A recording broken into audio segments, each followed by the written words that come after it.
Assalamualaikum warahmatullahi wabarakatuh. Bagaimana kabar anak-anak semuanya? Semoga tetap sehat, tetap semangat dalam belajar. Nah, anak-anak, kembali lagi bersama Pak Imam di kanal Guru Desa. Nah, pada kesempatan kali ini kita melanjutkan pembelajaran sebelumnya di kelas 5, subtema 1 organ gerak hewan dan manusia pada subtema 1 organ gerak hewan, dan kita melanjutkan ke pembelajaran 5.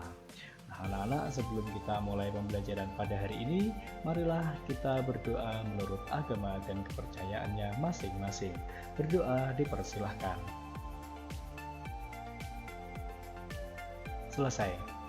Baik anak-anak, silahkan anak-anak untuk menyiapkan buku dan juga alat tulisnya untuk mencatat materi yang akan Pak Imam sampaikan pada hari ini. Sebelumnya, untuk tujuan pembelajaran kita pada hari ini yang pertama adalah melalui pengamatan gambar. Nantinya diharapkan kalian semua dapat menjelaskan alat gerak hewan avertebrata dengan baik. Dan yang kedua, melalui contoh bacaan diharapkan anak-anak semua dapat menentukan ide pokok suatu bacaan dengan benar. Dan yang ketiga, melalui penjelasan dari Pak Imam nantinya diharapkan anak-anak dapat menjelaskan jenis-jenis gambar cerita atau gambar ilustrasi. Nah, baik anak-anak, kita mulai pembelajaran kita pada hari ini. Kira-kira masih ingatkah kalian semua dengan hewan vertebrata? Ada yang masih ingat? Ya, betul sekali. Hewan vertebrata adalah hewan yang memiliki tulang belakang. Namun, tahukah kalian, ternyata selain ada hewan vertebrata juga ada hewan avertebrata. Nah, hewan avertebrata ini adalah hewan seperti apa, anak-anak? Ya, betul sekali. Lawannya dari hewan vertebrata, yaitu hewan yang tidak memiliki tulang belakang. Kemudian, adapun contoh dan juga alat gerak dari hewan avertebrata itu, nah kira-kira Pak Imam memiliki gambar. Apa ini hewan apa ya? Ya, betul sekali. Hewan siput. Coba perhatikan di gambar ini anak-anak. Kira-kira alat gerak dari siput ini apa? Ada yang tahu? Betul sekali, alat gerak siput adalah pada kaki perutnya. Kemudian yang kedua, ya pasti sudah tahu semua ya, ini adalah hewan kupu-kupu. Dan kupu-kupu memiliki alat gerak, yaitu, ya betul, kupu-kupu bergerak menggunakan sayap. Kemudian anak-anak, ada lagi ya, ini adalah apa? Belalang ya. Nah, belalang ini memiliki alat gerak apa? Sayap? Kaki? Ya, yang betul adalah kaki. Belalang ini menggunakan kaki belakang untuk melompat. Sedangkan sayap pada belalang ini mungkin lebih banyak digunakan untuk komunikasi antar sesama daripada digunakan untuk terbang. Paham ya anak-anak? Jadi belalang adalah menggunakan kaki belakangnya untuk melompat, sedangkan sayapnya dipergunakan lebih banyak untuk komunikasi dengan sesamanya. Kemudian selanjutnya ada hewan cacing ya. Nah, hewan cacing ini bergerak di permukaan tanah dengan cara seperti apa anak-anak? Ya betul, dengan menggunakan otot perutnya. Bagaimana? Ada 4 contoh, sudah paham semuanya? Baik, nah sekarang kita coba menuju ke hewan yang ada di perairan. Nah, yang pertama, ada apa ini? Ya betul, ada gurita. Nah, gurita ini juga salah satu contoh hewan avertebrata, dan gurita ini bergerak menggunakan tentakelnya ataupun rongga-rongga yang ada pada tentakel gurita tersebut.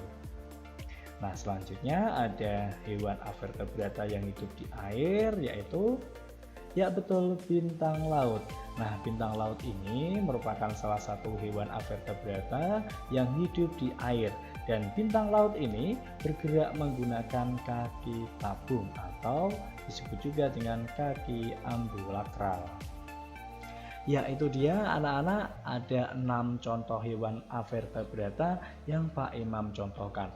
Kira-kira masih ada lagi ya tentunya hewan avertebrata yang lain, misalkan semut, laba-laba, cumi-cumi, dan lain sebagainya. Kemudian anak-anak, di sini Pak Imam memiliki teks bacaan ya. Marilah kita baca bersama-sama dan kita pahami arti dari bacaan ini. Siput merupakan hewan yang mandiri karena sejak mulai menetas, siput sudah tidak terikat lagi dengan induknya serta memiliki pertahanan yang baik dan mampu beradaptasi dengan lingkungannya dari serangan predator. Walaupun siput pergerakannya lambat, namun karena memiliki cangkang sehingga dapat melindungi dirinya ketika ada predator. Selain itu, siput juga memiliki lendir yang berfungsi sebagai pelumas yang memudahkannya bergerak di permukaan. Nah, kira-kira anak-anak masih ingat terkait ide pokok? Bagaimana cara menentukannya? Ya, ada yang masih ingat ya. Yang pertama adalah kita baca terlebih dahulu bacaan ini secara cermat. Kemudian kita tentukan kalimat utamanya dan juga kalimat pengembangnya. Kemudian setelah kita memperoleh kalimat utamanya, barulah kita mencari ide pokok. Ingat ya, ide pokok ada pada bagian kalimat utama setiap paragraf. Masih ingat ya pelajaran sebelumnya? Nah, kira-kira dari teks bacaan ini, ide pokok yang dapat kalian sampaikan atau yang kalian temukan kira-kira apa ya anak-anak ya? Silahkan coba ditulis di kertas kalian atau di buku kalian jawaban dari ide pokok bacaan yang ada di layar kalian. Ada yang sudah ya? Nah, baik, kita cari kalimat utamanya terlebih dahulu. Kalimat utamanya berada di awal, tengah, atau akhir ya? Ya, betul, ada di awal. Ya, termasuk adalah paragraf deduktif ya. Karena kalimat utamanya berada di awal paragraf. Kemudian, setelah kita menemukan kalimat utamanya, kita tentukan ide pokoknya. Ide pokoknya adalah, betul sekali, siput adalah hewan mandiri sejak mulai menetas. Ya, seperti itu anak-anak ya, pasti sudah ingat semuanya. Kemudian anak-anak di sini Pak Imam juga memiliki gambar apa? Ya, gambar siput tentunya. Nah, siput ini seperti yang kita baca pada teks sebelumnya memiliki cangkang yang cukup kuat untuk melindungi predator. Oh, kita ternyata disapa sama si siput. Hai, apa kabar semuanya? Yuk kita jawab bersama-sama. Hai siput, kita dalam keadaan baik, sehat, dan semangat dalam belajar. Nah, pada gambar ini ternyata siput ini merupakan contoh dari gambar ilustrasi, yaitu jenisnya adalah kartun. Kalian masih ingat terkait dari gambar ilustrasi? Tentunya masih ingat ya. Baik, gambar ilustrasi merupakan gambar yang memiliki tujuan untuk menjelaskan suatu peristiwa ataupun cerita. Nah, di sini pada materi hari ini kita akan membahas terkait dari jenis-jenis gambar ilustrasi. Apa saja sih? Nah, anak-anak, terkait dari jenis-jenis gambar ilustrasi tersebut, yang pertama adalah realis, yang merupakan gambar yang dibuat seperti aslinya, baik bentuknya, baik ukurannya, dan juga tata letaknya. Nah, di sini ada contohnya terkait dari gambar realis. Ya, gambar siapa ini? Betul sekali, ini adalah gambar Bapak Baharudin Yusuf Habibie atau lebih dikenal dengan B.J. Habibie yang merupakan presiden ketiga dari Republik Indonesia. Pasti tahu semua ya. Kemudian selanjutnya masih ada contoh lagi. Ya, ini adalah salah satu contoh gambar atau lukisan yang ada di pasar tradisional, dan gambar ini mirip seperti bentuk aslinya, bahkan ukuran maupun tata letaknya pun sama. Kemudian contoh yang kedua ada karikatur. Nah, karikatur ini merupakan gambar ilustrasi humor yang melebih-lebihkan atau menyampingkan dari bentuk aslinya, seperti contoh di bawah ini. Nah, ini ada contoh anak yang mengharapkan bocoran dari soal ujian. Nah, kira-kira anak-anak boleh tidak seperti ini? Ya, tidak boleh ya. Kita harus rajin belajar dan tidak boleh mengharapkan bocoran ataupun mengharapkan contekan dari teman kita. Kita harus jujur, kita harus berusaha ketika sedang menghadapi ujian maupun tugas yang diberikan oleh Bapak Ibu guru semuanya. Kemudian yang kedua, anak-anak, ada gambar, yaitu adalah seorang laki-laki yang sedang mengendarai Vespa. Nah, di sini gambar ilustrasinya sudah dibuat atau dilebih-lebihkan. Salah satunya adalah ukuran kepala dari gambar ini yang sangat besar daripada ukuran motornya, bahkan tubuhnya sekalipun. Benar kan? Ya, ini adalah contoh dari gambar karikatur. Baik, selanjutnya anak-anak ada yang ketiga, yaitu kartun yang merupakan gambar yang memiliki fungsi sebagai hiburan karena mengandung humor dan sikap jenaka atau lucu. Nah, jenis kartun ini disebut juga dengan kartun murni. Nah, kita lihat contohnya. Nah, ini pasti semuanya sudah tahu ya, dan juga pasti kebanyakan anak-anak menyukai film ini. Nah, ini adalah salah satu kartun, yaitu adalah apa?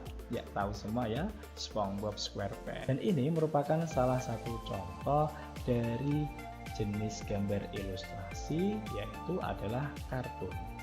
Kemudian yang kedua ada contoh ya, siswa dan siswi yang sedang bergembira.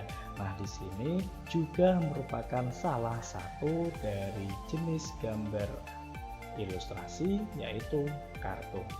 Bagaimana anak-anak, sudah pahami semuanya? Nah, itu dia anak-anak, pada pembelajaran hari ini kita sudah belajar. Yang pertama tadi adalah terkait hewan avertebrata, contoh-contohnya dan juga alat geraknya. Kemudian yang kedua tadi kita sudah belajar menentukan ide pokok kembali ya pada suatu paragraf. Dan yang ketiga kita sudah mempelajari terkait dari gambar ilustrasi beserta jenis-jenis dari gambar ilustrasi. Ada apa saja tadi? Yang pertama, ya betul sekali, realis. Kemudian yang kedua ada karikatur, dan yang ketiga ada kartun. Nah, selanjutnya anak-anak bisa berlatih soal yang ada di kolom deskripsi yang sudah Pak Imam siapkan. Sebelum kita mengakhiri pada pembelajaran kali ini, marilah anak-anak kita berdoa menurut agama dan kepercayaannya masing-masing. Berdoa dipersilahkan. Selesai.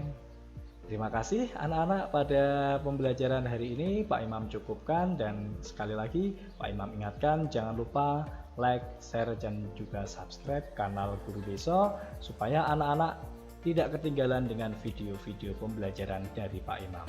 Pak Imam akhiri, terima kasih. Wassalamualaikum warahmatullahi wabarakatuh. Sampai jumpa kembali. Dadah.